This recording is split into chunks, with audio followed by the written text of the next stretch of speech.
Assalamualaikum warahmatullahi wabarakatuh. Waalaikumsalam warahmatullahi wabarakatuh. Selamat malam guys, selamat malam Bung Ade Imam. Gimana kabarnya Bung Ade Imam?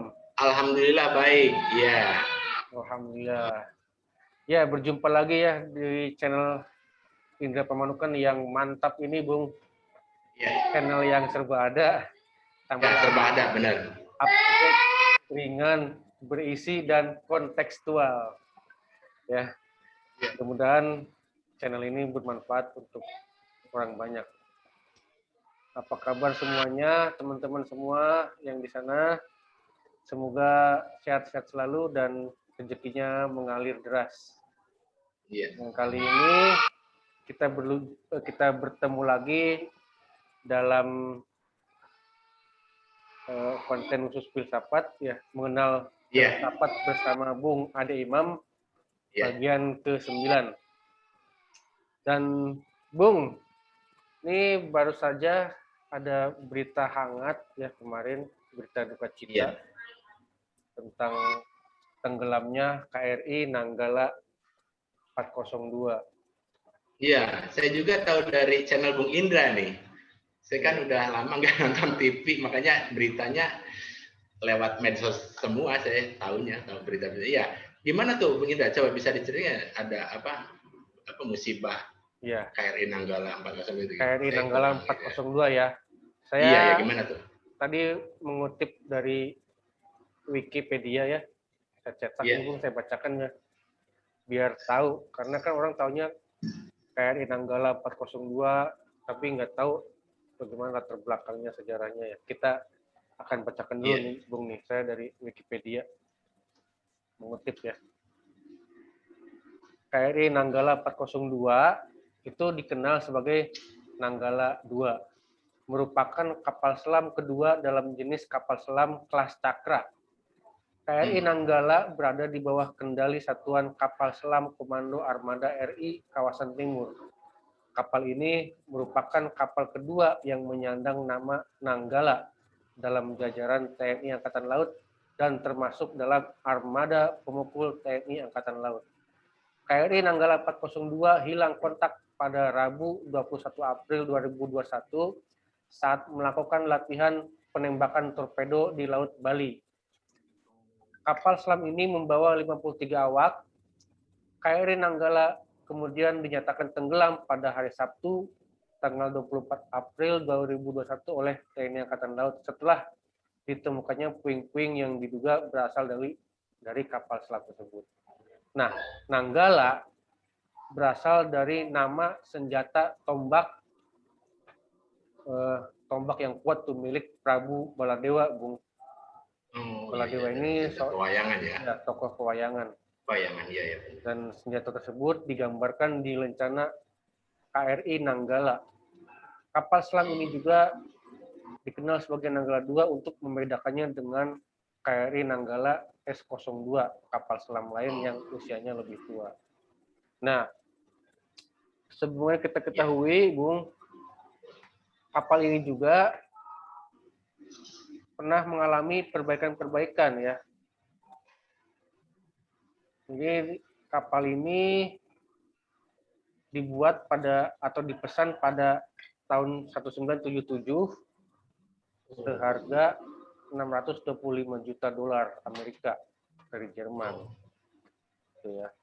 Kemudian pernah mengalami perbaikan pada tahun 89. Kemudian diperbaiki lagi di Korea Selatan, bahkan ini ada pemutahiran sistem persenjataan dan lain-lain. Nah, pada tanggal 24 April yang lalu, kapal ini dinyatakan tenggelam ya setelah ditemukannya bekas-bekas itu ya, termasuk ada pakaian yang untuk berenang itu juga penyelamatan itu. Nah, itu kan namanya on eternal patrol ya, Bung ya. Istilah Angkatan Laut itu seperti itu. Jadi bahwa kejadian tersebut dinamakan on eternal patrol karena jadi berpatroli selama-lamanya, nggak akan kembali lagi. Itu istilah di Angkatan Laut. Dan kebetulan, Bung, salah satu korban yang gugur tersebut ada yang dari Subang. Oh. Iya, itu. Di daerah mana tuh, Bung Indra? Itu alumni SMK Angkasa Kalijati. Angkatan tahun 2008. Namanya Eta Karisma Dwi Bintarani. Pangkatnya Kopda ya. Dan ini waktu di Kalijatinya tuh tinggal di Cibiuk, kemudian dia pindah ke Probolinggo hingga akhirnya menjadi TNI Angkatan Laut. Kemudian kemarin ikut menjadi korban dan gugur dalam tugasnya. Itu sekilas tentang KRI Nanggala 402, Bung Ade Imam. Nah, kira-kira kalau kita kaitkan dengan filsafat, apa nih yang pas dengan kapal selam lah katakan? Karena kapal selamnya kok bisa seperti ini, bisa begini. Kaitan dengan filsafat ya, nanti kaitan dengan filsafat ya. Ya nanti ada salah satu tokoh filsafat yang juga ilmuwan ya, fisikawan gitu. Namanya nanti Archimedes. Justru nanti prinsip dasar kapal selam tuh nanti dari hukum Archimedes ini gitu. Mungkin Bung Indra pernah dengar ya Archimedes di sekolahan gitu kan. Iya, waktu SD, SMP, SMA itu pernah pasti pernah dengar. Archimedes namanya terkenal sebagai ilmuwan dan juga dia seorang filsuf kan. Seperti yang saya jelaskan di konten-konten sebelumnya, antara ilmuwan dan filsuf itu seperti satu kesatuan gitu. Untuk zaman dulu itu tidak bisa dipisahkan, filsuf ya ilmuwan, ilmuwan ya filsuf gitu seperti itu. Oke, sebelum saya membahas Archimedes, saya mau mengomentari sedikit dulu ya tentang bencana KRI Nanggala ini gitu ya. Saya dari perspektif pasti menarik nih. Iya, Oke. Mungkin gini ya, bencana ini seharusnya tidak terjadi. Kenapa? Karena kalau tadi seperti penuturan Bung Indra, itu berarti usia kapalnya sudah sangat tua ya, Bung Indra? Sudah tua dari tahun 77 kan di pesawat. Iya dari tahun 77 tuh. Saya juga udah berapa tahun tuh, hampir 40 tahun ya. Artinya patut dipertanyakan, emang masih layak beroperasi tidak gitu kan, soalnya gitu. Oke, seperti itu sih. Jadi kita bangsa Indonesia itu bangsa yang cinta damai. Artinya kalau mau damai dengan bangsa dan negara lain, kita harus kuat. Apanya, Bung? Kenapa? Contoh soal harus kuat, terutama ya kaitannya dengan KRI Nanggala 402 ini. Ini kan salah satu bagian dari alutsista negara kita kan, alat utama senjataan kita kan, itu salah satunya. Nah, itu harus kuat. Karena kita cinta damai. Kenapa? Saya berangkat dari adagium Sipis Pacem Parabellum namanya, Bung Indra. Jadi Sipis Pacem Parabellum tuh kalau kita mau damai, kita harus siap berperang. Seperti itu. Iya. Nah, harus siap berperang tuh pengejawantahannya di salah satunya di alutsista ini, itu harus kuat. Sedangkan kan ini Nanggala 402 ini kan sudah tidak layak beroperasi. 40 tahun sudah dianggap tua ya, Bung ya? Iyalah untuk ukuran itu. Kalau teknologi jangankan segitu ya, apalagi teknologi itu sekarang. Setiap tahun kan perubahannya cepat. Teknologi itu artinya semakin ini kan fitur-fiturnya semakin canggih gitu. Semakin tahun semakin canggih. Berarti kita ketinggalan berapa puluh tahun dibanding negara lain seperti itu. Iya. Ya intinya balik lagi ke itu, ada Adagium Sipis Pacem Parabellum. Nah, artinya kalau kita mau damai, karena kita bangsa yang cinta damai, nah alutsista kita harus kuat. Nah, salah satunya Nanggala itu, ini salah satu contoh ini ya, karena sudah terjadi. Nah, mungkin untuk kedepannya pemerintah, dalam hal ini saya sebagai warga negara ya menuntut tanggung jawab penuh pemerintah untuk Tanggung jawab dalam hal apa, Bung, kira-kira? Iya, artinya pengadaan alutsista ini kok bisa sampai terjadi gitu kan? Ini kan jelas-jelas kesalahan dari istilahnya human error, kesalahan manusia kan. Harusnya kan ada dari segi maintenance apa kan sudah ketahuan ini tidak layak pakai gitu. Jadi bangsa lain tahu, wah ini alutsistanya kan seperti ini gitu. Tidak kuat, itu ada kemungkinan nanti kita bisa diserang oleh negara-negara yang menginginkan atau ingin mendobrak mengoyak-ngoyak kedaulatan kita. Jadi kalau mau damai kita harus kuat, diperkuat. Alutsistanya harus perkuat. Ya ini kan salah satu contohnya. Seperti itu. Jadi ada konsep seperti itu. Nah, terus lagi yang menarik ini Bung Indra. Yang menarik tuh apa nih? Saya ada ungkapan gini untuk ini ya pahlawan yang telah gugur ini nih, yang bencana musibah Nanggala 401. Nah, dia tuh kalau kita amati, saya ada semacam ungkapan dianggap ada atau ada ketika tiada. Ada. Ini ungkapan frase filosofis ya. Ada ketika tiada gini. Kemarin kita kan nggak tahu orang-orang itu. Tapi setelah mereka tidak ada, dianggap ada. Kan tadi kemarin kan dianggap nggak ada. Kita bahkan mungkin beberapa dari kita nggak peduli mereka mau tugas mau apa, mau menjalankan tugas negara apa, seolah-olah dianggap nggak ada. Nah tapi ketika terjadi bencana, kemudian kita menganggap eksistensi mereka diakui ada gitu, sehingga kan ya patutlah kita menyematkan pada mereka pahlawan-pahlawan karena kan sudah menjaga NKRI gitu kan. Jadi seperti itu. Jadi ada ungkapan filosofis dari saya, ada ketika tiada. Pas ada dianggap tidak ada karena kita boro-boro peduli kan. Boro-boro memikirkan kan, nggak terlintas gitu. Orang padahal kan dia itu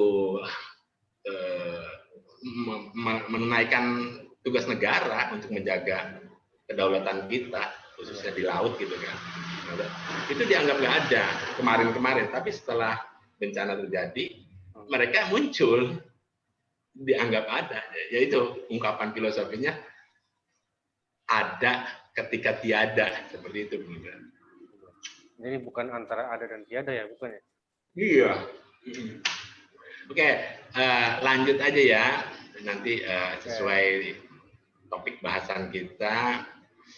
Jadi berhubung ini khusus temanya filsafat kan, kita beberapa ya dan beberapa konten sebelumnya dan mungkin konten-konten seterusnya ya pasti membahas filsafat, tapi mungkin perbedaannya nanti kita lebih aktual, lebih relevan dengan situasi kondisi yang terjadi di Indonesia maupun di dunia gitu ya, seperti itu ya. Kemarin kan sekarang karena ada kejadian Nanggala ini, kaitan dengan kapal selam, berarti filsafatnya Archimedes itunya, tokohnya. Ya, benar. Nah, kenapa filsafat Archimedes? Karena gini, Nanggala 402 itu kan kapal selam. Jadi prinsip kerja kapal selam itu menerapkan hukum Archimedes. Hukum Archimedes sendiri berbunyi suatu benda jika dicelupkan ke dalam fluida itu berupa air ya, cairan ke dalam fluida, sebagian atau seluruhnya akan mengalami gaya angkat ke atas yang sama dengan berat fluida yang dipindahkan itu gitu. Nah, ini hukum-hukum dasar Archimedes seperti itu. Nah, ini diaplikasikan di kapal selam, hukum Archimedes ini. Jadi kapal selam nanti bisa menyelam, bisa terapung, bisa ke atas. Nah, itu memakai hukum Archimedes seperti itu. Oke, saya langsung aja seperti biasa. Ada istilah tak kenal maka tak sayang kan. Nah, makanya kita harus tahu dulu sejarah singkat Archimedes. Archimedes itu lahir di Sirakusa sekitar tahunnya 287 sebelum Masehi. Ya seperti kebanyakan filsuf juga mengira. Ya. Dia dari keluarga kaya. Seperti dibahas ya. Karena filsuf banyak dari kaya, walaupun ada beberapa lahir dari keluarga miskin. Tapi kebanyakan dari keluarga kaya. Kenapa? Yaitu menurut menurut teori hierarkis kebutuhan, karena mereka sudah terpenuhi sandang pangan papannya, sehingga bisa mengeksplor pemikirannya untuk hal-hal yang lain. Salah satunya hal-hal yang berbau filosofis dan keilmuan seperti itu. Jadi mereka nggak usah nyari makan, itu nggak harus kerja apa. Jadi kerjanya kerja pikiran seperti itu. Makanya kebanyakan kok filsuf berasal dari keluarga kaya, bangsawan atau aristokrat seperti itu. Walaupun tidak semuanya, ada beberapa juga yang lain dari keluarga, tapi kebanyakan seperti itu. Ya betul. Oke, terus apa tadi? Lahirnya udah ya. Dari keluarga kaya. Nah, terus ini, jadi ada cerita gini. Jadi Archimedes karena kan di lingkungan kaya, terus hubungan sosialnya juga berarti kan tuh semua orang kaya dan juga ke keluarga raja-raja itu udah punya ada networking ke situ, ke arah situ. Nah, itu dia diminta oleh raja apa ya, Heiron II. Jadi Raja Heron II punya mahkota. Mahkotanya tuh dia kan membuat mahkota ke tukang tuh. Kata tukangnya ini asli murni semua emas karena. Nah dia tuh meragukan hal itu, Heron II tuh. Jadi ke Archimedes karena kan dia kenal gitu kan, Archimedes juga dari kalangan itu juga. Dia ke Archimedes meminta membuktikan mahkotanya tuh benar-benar terbuat dari emas semua enggak gitu kan. Nah gitu. Nah Archimedes bangga dong kan, dia diminta raja. Kita diminta selain raja juga bangga kan, diminta tolong raja. Jadi dia tuh berpikir terus tuh. Berpikir benar-benar gimana cara membuktikan bahwa mahkota itu terbuat benar-benar dari emas murni gitu, emas full gitu. Terus tiap hari tuh dia memikirkan sampai karena saking pusingnya ya tiap hari memikirkan, dia tuh masuk ke bak mandi. Mungkin zaman dulu juga udah ada bak ya, tapi dengan bentuk lain mungkin ya. Jadi bak tuh bisa nyemplung gitu, dia bisa nyemplung karena gede gitu. Jadi badan dia bisa masuk. Kalau mungkin zaman sekarang bathtub ya, bathtub kayak di film-film kan ada tuh yang di bathtub, jadi tidur sambil mandi gitu. Itu nyemplung. Terus nyemplung, telanjang nyemplung gitu, nyemplung. Nah, pas begitu nyemplung, otomatis kan tadi air penuh. Begitu badan dia masuk ke air, itu kan ada sebagian air yang tumpah keluar bak. Nah, dari fenomena ini tuh Archimedes, ini nih jawaban atas pertanyaan dari Raja Heron II itu. Dia menemukan tuh, ini nih jawabannya. Jadi saking gembiranya karena udah menumpang, karena kan berhari-hari tadi mikir terus, dia tuh nggak sadar loncat dari bak, telanjang, lari ke rumahnya gitu. Mungkin itu pemandian umum ya, kayak kolam bathtub lah, cuman di umum gitu. Dia lari tuh ke rumahnya tuh sambil teriak-teriak. Nah ini teriakannya terkenal, Eureka, Eureka katanya gitu, Eureka. Terus teriak Eureka. Eureka tuh bahasa Yunani yang artinya saya menemukan gitu. Menemukan apa? Yaitu menemukan jawaban atas pertanyaan Raja Heron II itu. Jadi bisa dibuktikan. Nah dengan penemuan ini dia bisa membuktikan bahwa si tukang yang bikin mahkota itu ternyata sudah licik gitu. Itu tidak semuanya terbuat dari emas. Jadi Jadi ada campurannya. Karena dia membuktikan dengan hukum Archimedes tadi. Campurannya apa? Bagian atau seluruh benda jika dicelupkan ke fluida akan mengalami gaya angkat ke atas yang sama besar dengan berat fluida yang dipindahkannya. Nah itu ketemu. Karena kan berat massa air dengan mahkota kan berbeda. Makanya emas, perak, perunggu dan lain kan itu berbeda berat massanya. Jadi menemukan seperti itu. Nah ini Bisa asal mulai. Ketemu itu kaitannya gimana, Bung? Kaitannya. Gimana? Kan yang ditanyakan ada campuran enggak nih antara apakah ini emas murni atau campuran lain. Terus dia ya karena tadi dimasukin ke air si mahkotanya. Oh, mahkotanya. Terus air yang keluar dari bak hasil masukan mahkota itu diukur volumenya sama massa jenisnya. Itu kan berbeda-beda, Bung Indra. Emas, perak, besi, perunggu itu beda-beda. Nah, itu ketahuan. Oh, awalnya dari dia mencebur, kemudian dia melakukan itu. Hukum itu, hukum Archimedes itu. Bisa menemukan itu. Jadi si mahkota dicemplungin ke air dengan cara yang sama dia mencemplungkan badannya gitu. Seperti itu. Jadi ketahuan ini bukan emas, karena kalau emas volume yang keluar dari air tidak segitu gitu. Seperti itu. Nah, ini prinsip hukum Archimedes itu dijadikan prinsip kerja dari kapal selam. Seperti itu. Seperti itu, Bung. Jadi, nah, ini dari segi keilmuan Archimedes ya. Terus dari segi filosofinya, karena kan dia juga seorang filsuf. Kenapa bisa berpikir seperti itu? Karena dia seorang filsuf. Jadi filsafatnya mungkin lebih ke aliran empirisme. Kenapa empirisme? Kalau empirisme itu jadi segala sesuatu pengetahuan berdasarkan pengalaman. Gitu. Kita bisa terapkan kan? Iya, dia pengalaman dia nyemplung, terus menimbulkan pengetahuan, gitu kan? Pengetahuan untuk membuktikan bahwa mahkota raja tidak asli semuanya dari emas. Nah, ini aliran filsafatnya, ya empirisme. Empirisme itu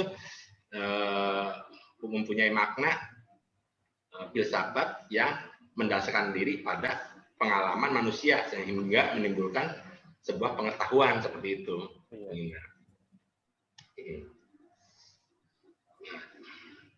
Menarik juga nih ya. Suaranya nggak jelas, Bung Indra. Apa belum ngomong? Ya nggak jelas udah orang nggak ngomong. Ya saya kan diam aja. Yang ngomong kan. Ya kirain bilang ngambil ngomong. Ya udah ngopi dulu, Bung. Nah, ya. Jadi seperti itu. Jadi kaitannya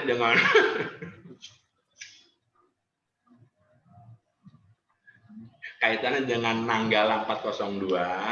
Karena dia sebuah kapal selam, maka kita tarik ke dunia filsafat, kebetulan menemukan salah seorang filsuf yang menemukan hukum fluida itu, ya Archimedes. Makanya terkenal disebutkan hukum Archimedes gitu. Iya, betul.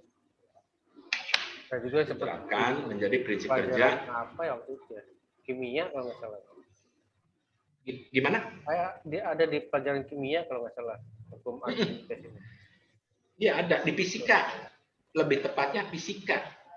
Pelajaran fisika, iya. Hukum Archimedes itu banyak dipakai buat galangan kapal, semualah, semua yang berhubungan dengan fluida tuh memakai hukum Archimedes seperti itu. Tapi itu lanjutnya gimana? Ya, jadi dia juga, nah ini juga ya, ketika politik masuk ke ranah filsafat atau keilmuan, ya kejadiannya seperti yang di konten sebelumnya, Socrates dibunuh, Aristoteles dikejar-kejar, Hipatia dibunuh. Iya, ya ini juga Archimedes sama, berakhir dengan dibunuh karena ada konflik politik waktu itu gitu ya di negaranya, dia dibunuh oleh para prajurit kerajaan Romawi. Bukan oleh penguasa, bukan? Iya, penguasa juga, oleh penguasa, karena ada konflik politik. Ada konflik politik. Padahal kan rajanya sempat menyuruh dia ya. Harusnya dia berubah saja. Iya, ada konflik politik,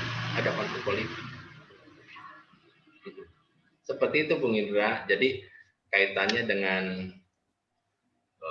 yang bencana Nanggala 402 seperti itu. Jadi kita ke Archimedes, gitu. Benang merahnya kalau di filsafatnya. Terus apalagi kira-kira Bung, masih ada nggak untuk saat ini? Ya mungkin sebenarnya kalau Archimedes tidak banyak ada teori filsafat kan, karena dia lebih banyak ke pengetahuan ya, ke tataran keilmuan gitu. Makanya mungkin kita batasi pembahasannya yang tadi itu, karena dia penganut penganut empirisme, karena pengetahuan yang didapat berdasarkan pengalaman. Seperti itu. Oke. Nah, Bung, kalau kita itu kan lagi nih kembali ke Nanggala. KRI Nanggala ya. Ini masih dari Wikipedia nih, Bung. Ini lokasi penemuan kapal selam. Pada 24 April, TNI AL mengumumkan bahwa Nanggala dinyatakan tenggelam. Sebelumnya ditemukan puing-puing berupa pelurus tabung torpedo, pembungkus pipa, pendingin, pelumas periskop, dan alat sholat. Puing-puing tersebut diduga berasal dari KRI Nanggala karena ditemukan hanya sejauh 10 mil atau 19 km dari titik kontak terakhir dan tidak ada kapal lain yang berada di area tersebut. Ditemukannya itu seperti itu.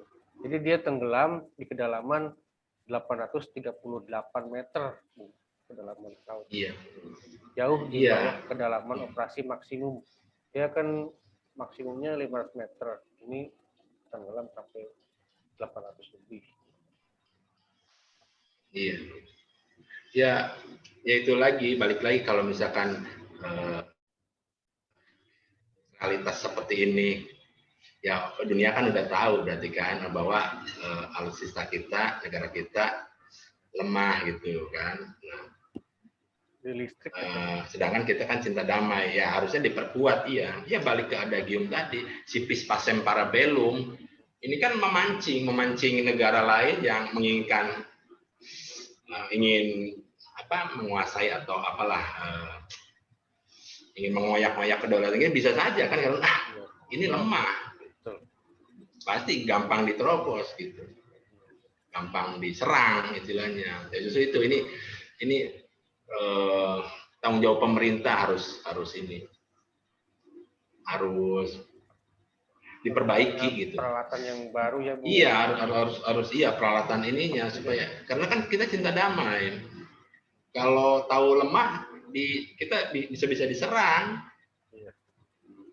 Seperti itu. Contoh ginilah, misalkan ada dua orang, yang satu lemah, yang satu kuat. Nah, ini yang lemah ini nanti diserang sama yang lemah ini diserang sama yang kuat. Tapi kalau yang lemahnya dia mempersiapkan diri, memperkuat diri, orang kuatnya juga kan yang mau nyerangnya, dia kan berpikir bukan hanya 2 kali, bisa berpikir 10 kali untuk nyerang, karena dia pasti melawan. Tapi kalau lemah kan nggak melawan. Nah, ini analoginya sama dengan kondisi alutsista negara kita gitu. Iya.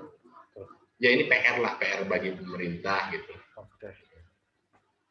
Ya, menarik Bung ya obrolan kita. Ya, seperti itu deh, Bung Indra. Jadi kaitannya antara kapal selam dengan Archimedes ya. Ternyata Archimedes ini salah satu yang melahirkan kapal selam ya, bukan melahirkan kapal selam, artinya hukum yang diterapkan dalam sebuah kapal selam itu dari Archimedes awalnya. Dari Archimedes, benar. Iya, seperti itu Bung Indra. Oke, Bung, kira-kira ada kalimat penutup apa nih? untuk konten kali ini? Ya, saya malah fokus ke ininya ya, malah jadi fokus ke penguatan itu, bukan ke Archimedesnya malah. Tanggung Iya. jawab pemerintahnya ya, jadi. Iya, maksudnya ya ini kan harus diperbaiki lah, jangan sampai terulang gitu. Karena Ya, kan mudah-mudahan ya Bung ya. Iya. Dan kita istilahnya ada prinsip inilah, musuh jangan dicari, ketemu musuh jangan lari gitu kan. Ya, betul. Iya harus kuat gitu. Iya. Kalau mau damai harus siap perang gitu. Betul. Seperti itu sih. Oke, terima kasih Bung atas ilmu filsafatnya dan ilmu pengetahuan tentang Archimedes. Iya, jadi intinya Archimedes termasuk salah satu filsuf empirisme karena dia mendasarkan diri pada pengalaman dia nyemplung ke bak, airnya airnya keluar kan. Nah, dari situ dia menemukan pengetahuannya gitu kan, menjadi cikal bakal kapal selam. Ya, salah satunya kapal selamnya Nanggala 402. Itu berasal dari hukum Archimedes. Nah, itu kesimpulannya. Ya, terima kasih Bung Ade Imam atas waktunya. Ya, sama-sama. Dan kita berdoa semoga para prajurit yang gugur di laut ya, dari kru KRI Nanggala 402 mati syahid ya, dan mendapatkan tempat di sisinya.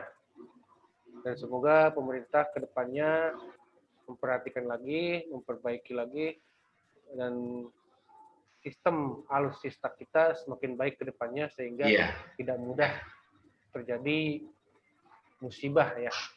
Dan kepada para prajurit KRI Nanggala 402 yang sudah menyandang on eternal patrol, semoga berpatroli di alam sana untuk menjaga kedaulatan rakyat Indonesia.